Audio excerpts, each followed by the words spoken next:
Zero over Shri Rajamani Patel Lok Sabha chamber. माननीय सभापति महोदय, ओके। माननीय सभापति महोदय, विषय है पुरातात्विक देऊर कोठार को पर्यटक स्थल के रूप में विकसित किए जाने बाबत। देऊर कोठार रीवा के प्रसिद्ध बौद्धकालीन स्तूप है। यह विंध्य क्षेत्र का एक महत्वपूर्ण स्तूप है। यहाँ छोटे बड़े स्तूपों की संख्या 49 है। यहाँ पर 5000 वर्ष पूर्व के शैल चित्र एवं गुफाएं हैं। लगभग 2000 वर्ष पूर्व सम्राट अशोक द्वारा ये स्तूप बनवाए गए थे। यहाँ बौद्ध भिक्षु आध्यात्मिक स्थल बना करके शिक्षा दीक्षा एवं साधना करते थे। वहाँ पर ब्राह्मी लेख, अभिलेख, शिलापट्ट, स्तंभ, तोरण द्वार के अवशेष आज भी मौजूद हैं। यहाँ की शैल गुफाएं आज भी आकर्षक का केंद्र है। यह सुरम्य घाटियों के बीच में है। 1988 में भारत सरकार द्वारा राष्ट्रीय महत्व के रूप में घोषित किया गया था। यहाँ हर वर्ष बौद्ध महोत्सव का मेला भी लगता है। माननीय सभापति महोदय, मैं माननीय मंत्री से आग्रह करना चाहता हूँ कि देऊर कोठार रीवा को राष्ट्रीय पुरातात्विक पर्यटक स्थल के रूप में घोषित किया जाए तथा स्थल के विकास हेतु राष्ट्र स्वीकृत करने की कृपा करें। धन्यवाद जी। श्री बी लिंगయ్య यादव। लिंगయ్య, నమస్కారం సార్, లోక్సభలో ఉన్నాం సార్. లోక్సభ ప్లీజ్ సార్, మాట్లాడే అవకాశం కల్పించినందుకు ధన్యవాదాలు sir. Telugu yes sir. Demand for establish industrial corridor in Telangana గురించి, అక్కడ ఉన్న సమస్యల గురించి మాట్లాడుతున్నాం సార్. ముఖ్యంగా ఏపీ రీఆర్గనైజేషన్ యాక్ట్ వచ్చిన తర్వాత తెలంగాణకు రావాల్సినటువంటివి మరి చాలా రంగాల్లో కేంద్ర ప్రభుత్వం నుంచి రావట్లేదు సార్. ముఖ్యంగా డ్రై పోర్ట్ ఒకటి రావాల్సి ఉండే, అది కూడా రాలేదు. తర్వాత industrial corridor Hyderabad to Nagpur, మరి అక్కడ జహీరాబాద్ దగ్గర 3500 ఎకరాలు కూడా స్టేట్ గవర్నమెంటు రెడీగా ఉంచింది సార్. అట్లనే మరి హైదరాబాద్ టు వరంగల్, హైదరాబాద్ ఫార్మసిటీలో 10,500 ఎకరాలు కూడా ఉన్నాయి. దండుమల్కాపూర్ మా నల్గొండ జిల్లాలో విజయవాడ రోడ్లో కూడా పారిశ్రామిక కేంద్రం ఉంది sir. Hyderabad to Bengaluru corridor కూడా అప్లై చేశాము. కానీ మరి వీటికి ఇంతవరకు కూడా ఈ NICDIT నుంచి అప్లై చేసినాం, కానీ అక్కడి నుంచి పర్మిషన్ రాలేదు సార్. ఎలక్ట్రిసిటీ కూడా థర్డ్ పార్టీ నుంచి తీసుకోవాలంటే మా స్టేట్లోనే మరి ఎలక్ట్రిసిటీ తయారయ్యేది కాబట్టి మాకే ఇవ్వాలని చెప్పి కోరినాం. అన్ని ఫైల్ కూడా అప్లై చేసినాం సార్. ముఖ్యంగా ఈ యొక్క తెలంగాణలో కేసీఆర్ ముఖ్యమంత్రి అయిన తర్వాత, తెలంగాణ రాష్ట్రం ఏర్పడ్డ తర్వాత భారతదేశానికే అన్ని రంగాల్లో రోల్ మోడల్గా ఉండి అనేక అభివృద్ధి కార్యక్రమాలు, సంక్షేమ కార్యక్రమాలు కేసీఆర్ నాయకత్వంలో జరుగుతున్నాయి సార్. కొత్త రాష్ట్రం ఏర్పడ్డా కూడా కొత్త రాష్ట్రమైనా అభివృద్ధిలో ముందంజలో ఉన్నది సార్. ఏమి కావాలి అయిపోయింది సార్. మరి డైనమిక్ మరి ఇండస్ట్రియల్ మినిస్టర్ కేటీఆర్ గారు TS ఐపాస్ ప్రవేశపెట్టినాక 14,857 పరిశ్రమలు వచ్చినాయి సార్. 21,64,000 కోట్లు అన్నీ వచ్చాయని చెప్తే ఇప్పుడు కొత్తగా ఎందుకు మళ్ళీ అంటారు? విషయం చెప్పండి. He's saying we got this, we got that and all. I am telling you, don't tell all this to the people. They will say, why then need for this? Please repeat the demand. What is your suggestion? Web services కూడా 20,000 కోట్లతో వచ్చింది sir. అందుకనే మా నల్గొండ జిల్లాలో కూడా, తమరికి కూడా తెలుసు, మిర్యాలగూడలో రైస్ మిల్లులు ఏసియాలో 2వ స్థానంలో ఉన్నాయి. అలాగే అన్ని సిమెంట్ పరిశ్రమలు కూడా ఉన్నాయి. అక్కడ SEZ కూడా టైమ్ ఓవర్. శ్రీ మహారాజా సనోజివా రేషంబా అసోసియేట్ చేస్తాడు. తమిళనాడు నుంచి శివ అసోసియేట్ చేస్తున్నాడు. Sir, I am from Shiva is associating. I am from Lok Sabha, sir. Sri Maharaja Sanajiba.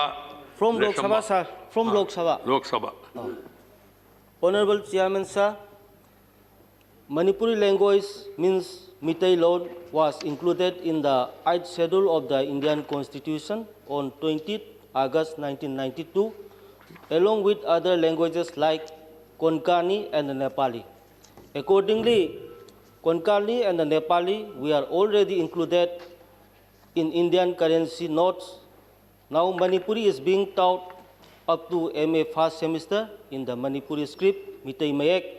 I therefore request the government through this August House to include Manipuri language in Manipuri script in Indian currency note which is the wish and long cherished dream of our Manipuri people and Honorable Chief Minister of Manipur, Shri N. Biren Singh. Right. Thank you, sir. Thank you, Shambhaji. Sri Ashok Siddhartha. Sir thank you sir. Subject है sir दसमोत्तर कक्षा में पढ़ने वाले अनुसूचित जाति के छात्रों को अल्पसंख्यक छात्रों के समान ही स्कॉलरशिप देने के संबंध में। महोदय, किसी भी समाज और राष्ट्र का निर्माण बगैर शिक्षा के अधूरा है।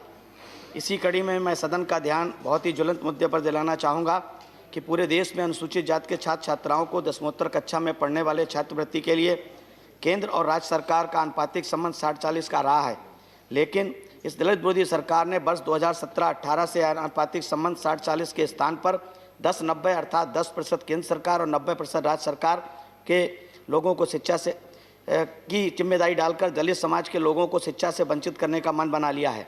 हालात यह हो गए हैं कि राज्य सरकारें जो पहले से ही आर्थिक संकट से गुजर रही हैं, यह 90% धन देने की जगह योजना को ही बंद करना उचित समझती हैं। मानवर बीजेपी सरकार दलितों के ऊपर न केवल नहीं, आप क्या चाहते? बीजेपी सरकार, जी सर, पिछले एक साल से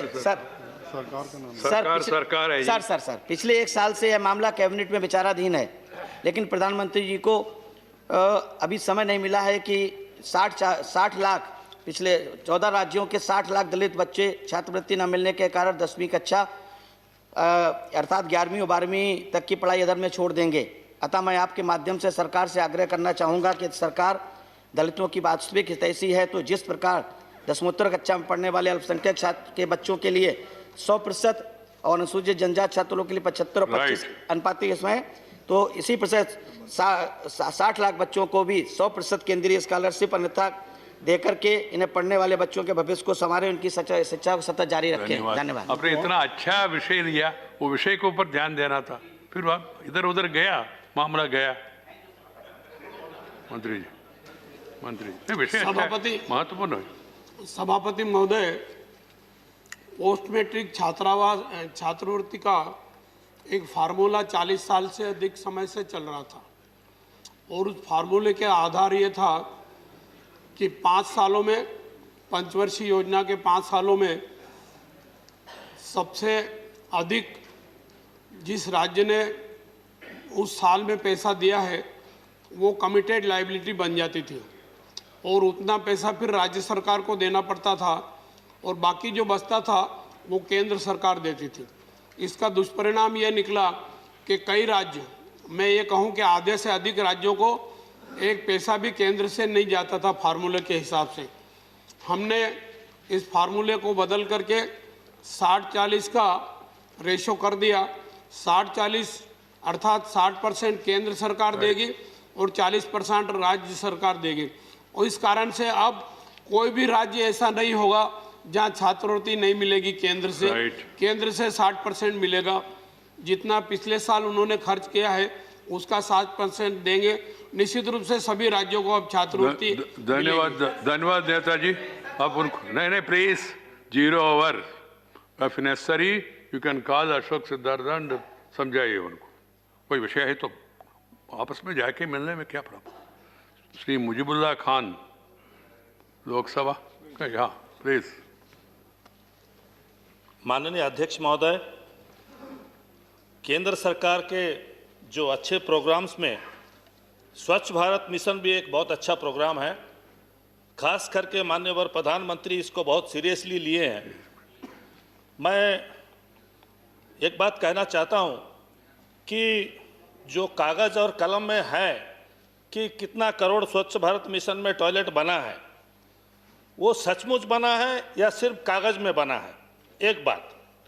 दूसरी बात, स्वच्छ भारत मिशन को लेके कौन कौन से राज्य से कंप्लेंट्स आया है या कुछ नेगेटिविटी कुछ आया है केंद्र सरकार के पास या नहीं।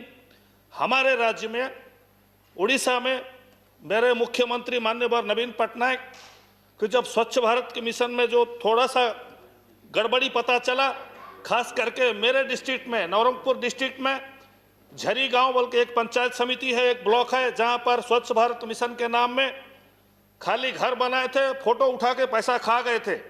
साथ ही साथ कार्रवाई किए माननीय मुख्यमंत्री। विषय बताइए, विषय आगे। हम वीडियो को सस्पेंड किए, उस वीडियो लोकल वीडियो को। तो मैं केंद्र सरकार से आग्रह करना चाहता हूं कि ऐसे अन्य राज्य में भी होता होगा, आप लोग उसको ध्यान दीजिए और एक स्क्वाड बनाइए जो केंद्र की तरफ से, कि वो स्क्वाड हर राज्य में जाए, देखे कि सचमुच टॉयलेट होता है या नहीं होता है। राइट, धन्यवाद। Okay Bhujbal ji. Shri Kanakamedala Ravindra Kumar, Kanakamedala Ravindra Kumar, gallery, Telugu Telugu. Sir, Krishna river management board విషయానికి సంబంధించి ఇంపార్టెంట్ విషయాన్ని ప్రస్తావించడానికి నాకు అవకాశం ఇచ్చినందుకు చైర్మన్ గారికి ధన్యవాదములు. ఈ కృష్ణా నదీ పరివాహక ప్రాంతము మొత్తం విజయవాడ సిటీలో ఉన్న బ్యాంక్స్ ఆఫ్ రివర్ కృష్ణా ఉన్నది. అది అన్ని రకాలుగా చూసుకున్నా కూడా రైలు connection, road connection, air connection అన్నిటికీ విజయవాడలో ఉన్నది. విజయవాడలో కృష్ణా రివర్ మేనేజ్మెంట్ బోర్డు ఏర్పాటు చేయటానికి ఇంతకుముందు అన్ని ఆఫీసర్స్ అందరూ అంగీకరించినారు. తర్వాత సెక్షన్ 85(2) ఏపీ రీఆర్గనైజేషన్ యాక్ట్ ప్రకారం కూడా అది హైదరాబాద్ నుంచి ఆంధ్రప్రదేశ్కి షిఫ్ట్ చేయాలని, విజయవాడకి షిఫ్ట్ చేయాలని కూడా పేర్కొనబడటం జరిగింది. దానికి తగినట్టుగా ఆంధ్రప్రదేశ్ ప్రభుత్వం గతంలో 26/6/20, 11/11/2019, 4/8/2020, తర్వాత మినిట్స్ 9/1/20 కూడా మీటింగ్లో చర్చించి కృష్ణా రివర్ బోర్డుని విజయవాడలో మార్చడానికి అంగీకరించడమైనది. దానికి అనుకూలంగా 6/10/20న ఉత్తర్వులు కూడా జారీ చేయడం జరిగింది. అలాగే ఈ హెడ్ క్వార్టర్స్ విజయవాడలో మార్పించడం కోసం Krishna river water disputes tribunal awards ఇవి కూడా నెంబర్ 1, నెంబర్ 2 కూడా అయినాయి. నెంబర్ 3 ప్రొసీడింగ్స్లో ఉన్నాయి. ఇవి కూడా జరగడానికి కృష్ణానది పరివాహక ప్రాంతం చాలా ముఖ్యమైన ఉంది. ఇలాంటి స్టేజ్లో ప్రస్తుతం ఆంధ్రప్రదేశ్ ప్రభుత్వం 25/12/2020న విశాఖపట్నం మార్చాలని చెప్పేసి నిర్ణయం తీసుకుని లెటర్ రాయడం జరిగింది. అది ఆంధ్రప్రదేశ్ ప్రజలకు అబ్జెక్షన్గా ఉంది.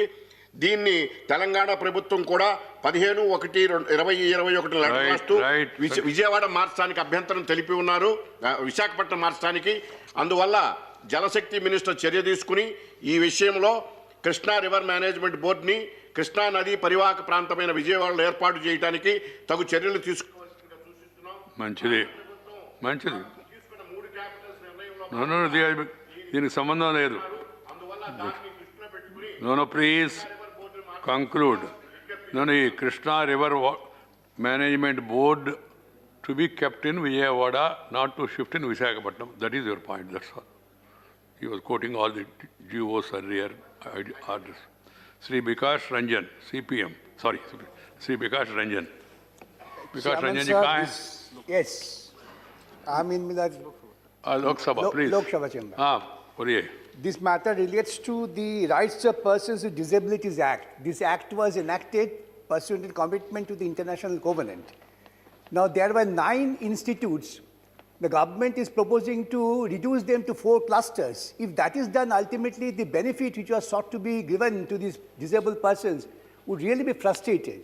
Therefore, I will be appealing to the government not to consider the question of reducing the institutes. On the contrary, to spread it, decentralize it, so that the benefits are really given and reached to these poor disabled persons for their skill development, education and health. This is my appeal to the government. Thank you, Ranjan ji. I hope the minister will take note of it. अभी जो disabilities centres है ना, वो 8 है, अभी उसको 4 करने के लिए सोच रहे हैं, ऐसा बता रहे हैं. आप देख लीजिए बस. Shri MV Shreyans Kumar, Gallery 4. So I would like to bring the attention of the government into the neglect of Calicut Airport by the authorities in utilizing its full capacity by increasing the traffic and expediting the development work planned there, sir. Kozhikode Airport has been one of the high-earning airports.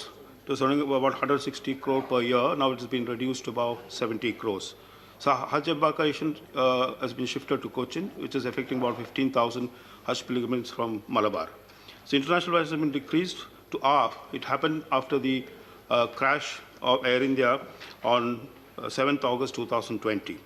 Authorities are waiting for the release of the report of inquiry committee entrusted by DGCA to restart the operation of the wide-body aircraft, sir. The preliminary report was supposed to be submitted within 1 month, even after 6 months not been submitted. Moreover, they asked for an extension for 2 more months, sir. Mostly Gulf workers from Malabar who are foreign exchange earners for the country are dependent on Kozhikode Airport for many years, sir. Many development works, including extension of runway, new parking area, apron, approach road, etc., has been pending. I request that inquiry of the aircraft be expedited and report be released, and the wide-bodied aircraft allowed so that big airlines start operation in Kozhikode. Thank you, Shreyas Kumar ji. Professor Manoj Kumar Jha, Associate. आपका बहुत बहुत धन्यवाद कि आपने एक गंभीर चिंता के विषय पर मुझे अपनी बात रखने का मौका दिया। माननीय सभापति महोदय, 2 दिनों से एक प्रमुख अंग्रेजी दैनिक में बिहार में कोविड टेस्टिंग के फजिंग और मैनिपुलेशन का, आंकड़ों के साथ खिलवाड़ की कहानियां आ रही हैं। सर, कमाल हो रहा है कि 7 दिन में ही प्रतिदिन का जो 10,000 का आंकड़ा था, 7वें दिन 1 लाख हो जाता है, उसके 14 दिन के बाद वो 2 लाख पार कर जाता है। और अब जब सारी चीज़ें सामने आ रही हैं जिस पर शंका पहले भी व्यक्त की जा रही थी, वो ये है कि कई तो ब्लैंक कॉलम है, कॉन्ट्रैक्ट ट्रेसिंग आप कर नहीं सकते हैं कि 10 शून्य वाला भी एक मोबाइल नंबर है, नाम और मोबाइल नंबर का कहीं मैच नहीं है। मैं आपके माध्यम से और सदन के माध्यम से ये मांग करता हूं कि न सिर्फ एक उच्च स्तरीय जांच हो, त्वरित हो, चूंकि उस सदन में माननीय स्वास्थ्य मंत्री भी बैठे हुए हैं। एक और विषय रखना चाहूँगा कि आगे से हर जांच में कम से कम आधार कार्ड, पैन कार्ड या उस तरह के वैलिड डॉक्यूमेंट हो, ताकि स्वास्थ्य के साथ ये खिलवाड़ ना हो सके। यही मेरी सबमिशन था। विषय महत्वपूर्ण है। हर्षवर्धन जी, है तो देख लीजिए, आज कल और आज सीरीज में वो आ रहे डिटेल, सही है नहीं है थोड़ा इंक्वायरी में ही मालूम पड़ेगा, मगर ये विषय जांच करने का विषय है। श्री शमशेर सिंह दलो, time sir, Dola ji just mention because. Thank you, sir. Sir, I bring to your kind notice that the central government has not reached its full share to the state government, especially to Punjab, since 2017.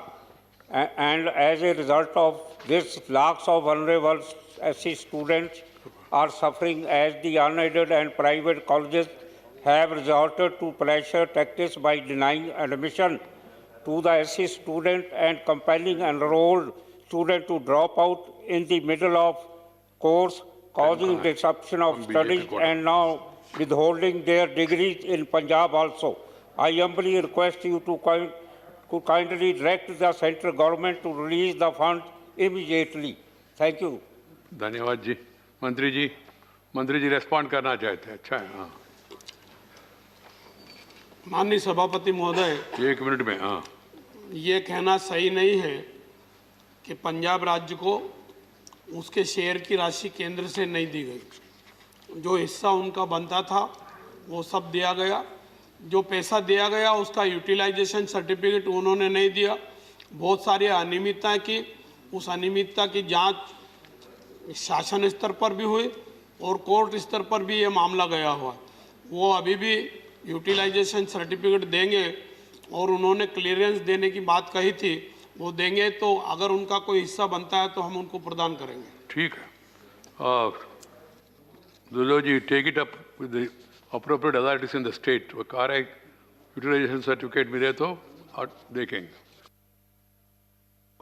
तो इसलिए आप वहाँ स्थानीय MP है, बहस का विषय नहीं है। He is assuring that if the utilization certificate is sent and there are no irregularities, if anything is due, it will be given. So please, as MP, you take up with the concerned authorities there in the state and then do the needful. Okay, it's over. Now question of